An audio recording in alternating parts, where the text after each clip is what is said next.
Militer Rusia merilis rekaman rentetan serangannya yang menggempur benteng dan posisi pasukan Ukraina.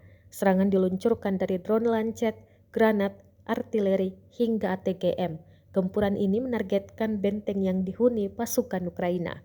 Rekamannya beredar di Telegram pada Kamis, 6 April 2023. Dalam keterangan unggahan disebutkan, serangan terus meluluh lantakan benteng target. Pasukan Ukraina yang tersambar serangan dikabarkan menderita luka-luka hingga tewas. Sayangnya, tidak dirincikan total pasukan yang dieliminir. Tidak disebutkan pula lokasi penyerangan ini. Perang antara militer Rusia dengan Ukraina hingga hari ini, Jumat 7 April 2023, telah berlangsung selama 408 hari.